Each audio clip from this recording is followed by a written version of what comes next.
Night Country is the fourth season of HBO's True Detective series. The six-episode story arc, like past seasons, involves an entirely new cast of characters, this time led by veteran actress Jodie Foster.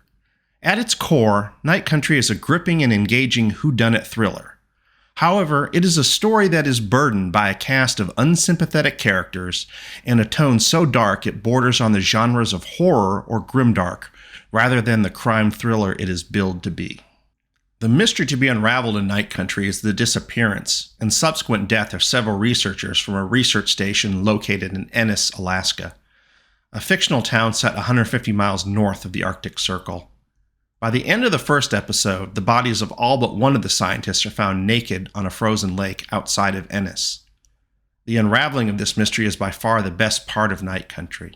It's a gripping and engaging thriller with multiple twists and turns, and it does a very good job of weaving within it recurring themes of both governmental and corporate corruption.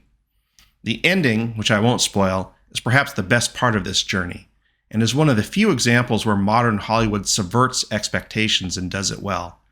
It is a conclusion that is both unexpected and more satisfying than other possible conclusions foreshadowed throughout the series. Leading the investigation are Ennis Chief of Police Liz Danvers, played by veteran actress Jodie Foster, and Alaska State Trooper Evangeline Navarro, played by relative newcomer Kaylee Reese.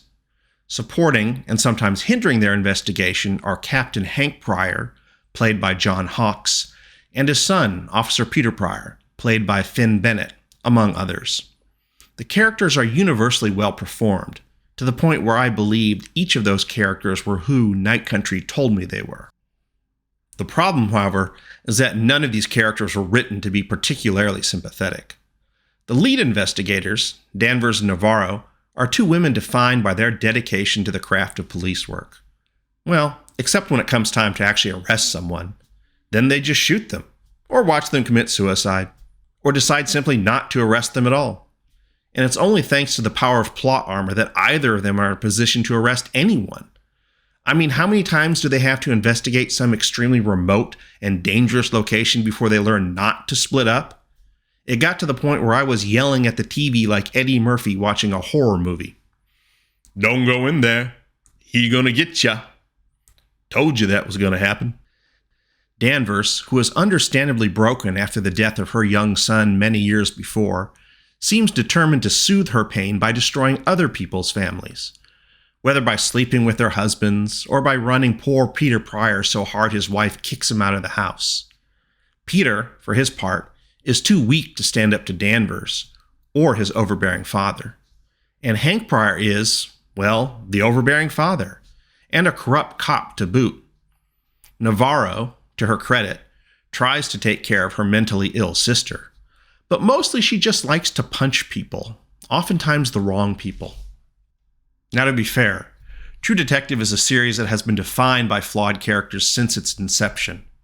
But there is a difference between a character who is flawed but sympathetic and one who is simply flawed. Take Rust Cole from Season 1. When we meet him, he's a very broken man from his years as an undercover officer. He is a personification of that famous aphorism from the German philosopher Friedrich Nietzsche. He who fights with monsters might take care lest he thereby become a monster. And if you gaze for long into the abyss gazes also into you. Rust Cole has clearly gazed into that abyss and has become a monster himself. But he is the kind of monster you need with you if you want to fight the real monsters in this world. Rust Cole is a man who does very bad things for very good reasons, and it is that juxtaposition which makes his character work so well. Flawed, but sympathetic.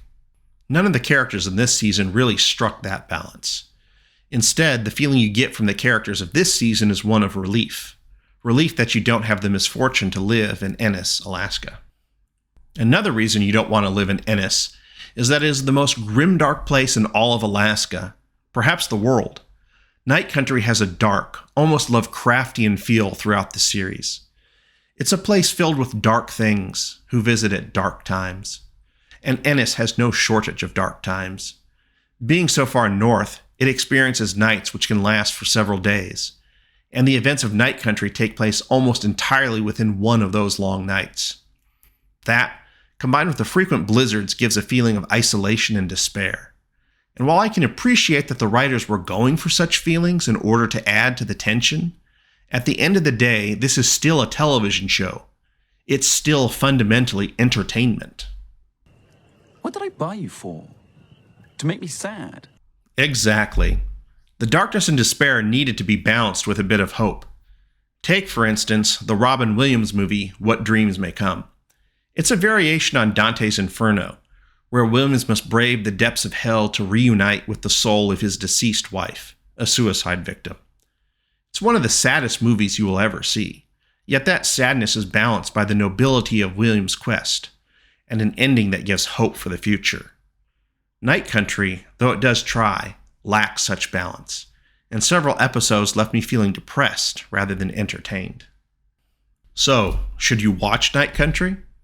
If you like the whodunit aspect of a crime thriller, and you either like or can tolerate the dark and depressing atmosphere of the show, then you'll enjoy Night Country. But it's definitely the weakest season of True Detective so far. One thing you should do, however, is like, subscribe, and hit that notification button to help push these numbers up.